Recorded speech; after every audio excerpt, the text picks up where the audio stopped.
राजस्थान सरकार की ओर से धर्मांतरण को लेकर बनाए गए कानून के विरोध में मसीह समाज की ओर से हस्बैंड स्कूल से रैली निकाली गई, जो शहर के विभिन्न मार्गों से होती हुई कलेक्ट्रेट पर पहुंची और यहां बड़ी संख्या में मसीह समाज और अन्य धर्म के लोगों ने कलेक्ट्रेट के बाहर धरना देकर विरोध प्रदर्शन किया। बड़ी संख्या में मसीह समाज के लोगों के साथ साथ अन्य धर्मों के लोग भी मौजूद रहे और यहां सभी ने हाथों में तख्तियां लेकर इसको काला कानून बताते हुए निरस्त करने की मांग रखी।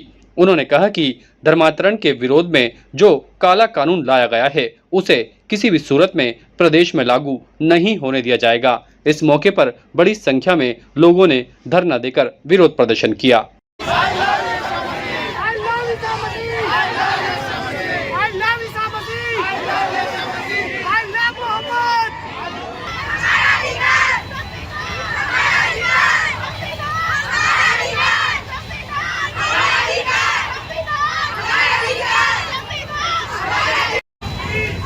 यीशु तेरी जय जयकार,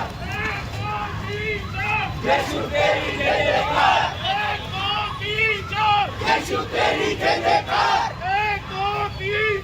यीशु तेरी जय जयकार। प्रदर्शन करने के बाद मसीह समाज के लोगों ने आजाद समाज पार्टी के बैनर तले जिला कलेक्टर को राष्ट्रपति और राज्यपाल के नाम का ज्ञापन सौंपा। उन्होंने कहा कि राजस्थान में पारित किए जाने वाला अनाधिकृत और गैर संवैधानिक धर्मांतरण निषेध विधेयक 2025 के विरोध में आज धरना प्रदर्शन और रैली निकाली गई है।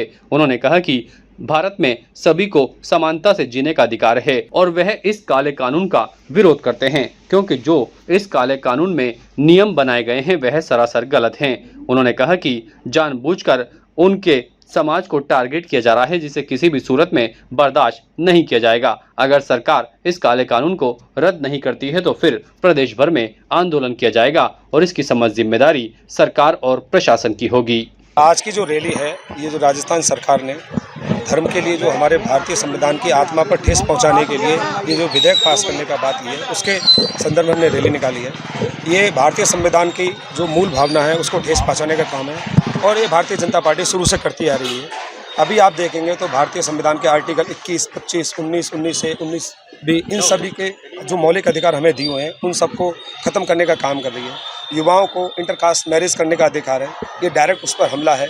हम अपनी स्वेच्छा से किसी भी धर्म में रह सकते हैं, किसी भी धर्म को मान सकते हैं और ये सिर्फ हमारे SC ST नहीं, पूरे देश में सभी के लिए आधारित है, सभी के लिए लागू होता है। लेकिन ये विधेयक किसी न किसी तरीके से संविधान को कमज़ोर करने का काम कर रहा है। लेकिन हम सरकार को ये बताना चाहते हैं कि माननीय एडवोकेट चंद्रशेखर आज़ाद, भीम आर्मी आज़ाद समाज पार्टी हर जगह खड़ी मिलेगी जहाँ पे भारतीय संविधान का हनन होगा या भारतीय संविधान को खत्म करने का काम किया जाएगा। जो भी SC ST समुदाय है, हमारे बाइबल में नहीं लिखा है कि कोई SC ST ऐसा कोई समुदाय भी होता है, दलित भी होता है। ये सब हमारे भाई हैं। आज भीमसेना भी हमारे साथ में है।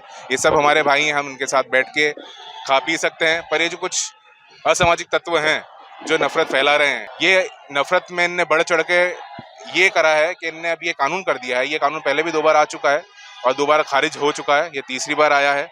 हम इसके लिए राज्यपाल और गवर्नर दोनों को हमने ज्ञापन दिया है। आने वाले दिनों में हम उनसे मिलेंगे भी और हमारा पूर्ण विरोध दर्ज करेंगे। ये सिंपल सी चीज़ है। इसमें एक मैं आपको अच्छे तरीके से समझाऊंगा, नॉर्मल शब्दों में उसको मैं बोलूं तो सिंपल सी एक चीज़ है कि सब क्रिश्चियंस लोग मानवता में बिलीव करते हैं, केवल मानवता में। हम किसी में भेदभाव नहीं करते हैं। वो SC ST SC है ST है, हमारे बारे में नहीं लिखा है। हमारे सब भाई हैं, हमारे सब बहन हैं। हम सबके साथ बैठ के खा सकते हैं, हम सबके साथ उठते बैठते हैं। ये इनको बुरा लगता है, इनको ये चिढ़ है कि ये SC ST जो जमीन पे बैठने चाहिए थे, ये इनको बराबर में क्यों बैठा रखा है इन क्रिश्चियंस ने। इसलिए क्रिश्चियन समुदायों को ये टारगेट कर रहे हैं, हमारे संस्थानों को ये टारगेट कर रहे हैं। ताज़ा खबरों के लिए देखते रहें सरेराह न्यूज। अपना फ़ोन उठाएं और सब्सक्राइब करना ना भूलें।